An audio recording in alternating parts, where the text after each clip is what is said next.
राज्य सरकारचं धिक्कार असो, लाडक्या बहिणीला विधवा करणाऱ्या राज्य सरकारचं धिक्कार असो।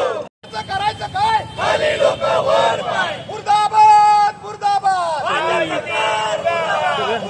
सरकारच करायचं काय? खाली लोक वर पाय।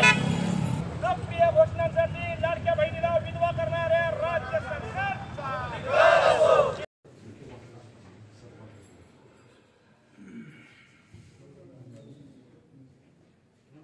आज शिवसेना सांगली जिल्ह्याच्या वतीने जिल्हा परिषद समोर निदर्शन आंदोलन करण्यात आलेले आहेत।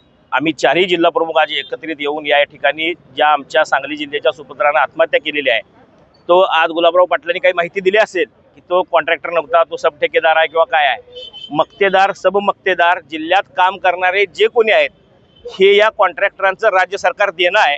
मग तो कॉन्ट्रॅक्टर असू दे, सब कॉन्ट्रॅक्टर असू दे किंवा या जिल्ह्यातला सुपुत्र असू दे, तो भूमिपुत्र आहे। आणि एका महिलेचं कुंकू तुम्ही पुसलंय, तुम्ही लाडक्या बहिणीच्या नावानं वाजागाजा करता, पण एक बहीण तुम्ही विधवा केलेली आहे तुमच्या धोरणानं।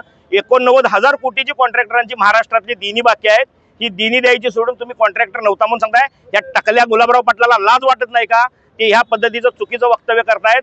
एकनाथ शिंदेंच्यावर कालच मुख्यमंत्र्यांनी त्यांच्या खात्यावर निर्बंध आणलेले आहेत।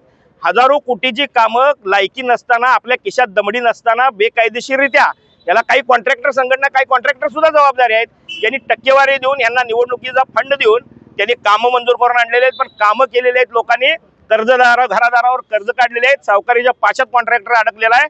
महाराष्ट्रातला एकही कॉन्ट्रॅक्टर असा नाही जो कर्जबाजारी नाही आहे। कुठल्या तोंडाने सांगता येते की तो कॉन्ट्रॅक्टर नव्हता, तो सब ठेकेदार होता, सप्लायर असेल, कुणी असेल, तो महाराष्ट्राचा भूमिपुत्र आहे, महाराष्ट्रातला शेतकऱ्याचा पुत्र आहे, आणि त्याची आज आत्महत्या झालेली आहे। सरकारने इतकंही निर्लज्जपणानं वागू नये।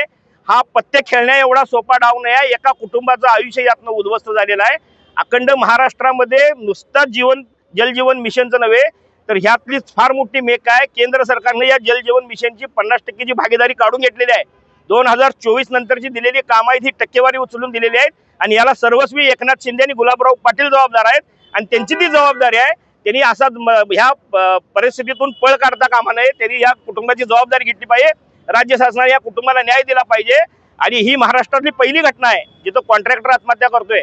आजपर्यंत शेतकरी आत्महत्या करत होते, सर्वसामान्य नागरिक आत्महत्या करत होते। आज मार्केटमध्ये पैसे फिरत नाही आहेत, व्यापार नाही आहे, उद्योग नाही आहे, लोकांच्या हातात पैसे खेळत नाही आहेत। प्रत्येक माणूस हा कर्जाच्या विवंचनेत आहे, आणि ह्या विवंचनेला कारणीभूत काय असेल तर हे राज्य सरकारचं धोरण आहे। अर्थसंकल्पावर काम न करता पुरवण्या मागण्यांच्यावर काम करून अर्थसंकल्प गुंडाळून टाकलाय। लाज वाटली पाहिजे। कालच अधिवेशन संपलंय, 51,000 कोटीच्या पुरवण्या मागण्या आमदारांनी सादर केलेल्या आहेत। आधीच त्या संजय राऊतनं ठोसा मारताना सरकारला पण ठोसा मारलाय की आमच्या दारात येऊन कॉन्ट्रॅक्टर पैसे मागायला बसलेत, कामं केलेले त्याचे पैसे द्या। लाडक्या बहिणीच्या माध्यमातून हे पैसे देत आहेत, मात्र बाकीच्या लोकांना पैसेच नाही आहेत।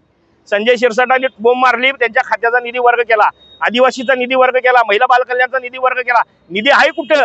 अर्थमंत्री करतायत काय? हे सगळं तिगाडी सरकार, हे काय ट्रिपल इंजन सरकार, हे लोकांच्या जीवावर उठले, सर्वसामान्य कुटुंबाचे संसार उद्ध्वस्त करते। या सरकारचा आम्ही जिल्ह्याच्या वतीनं आज तिथं धिक्कार केलेला आहे।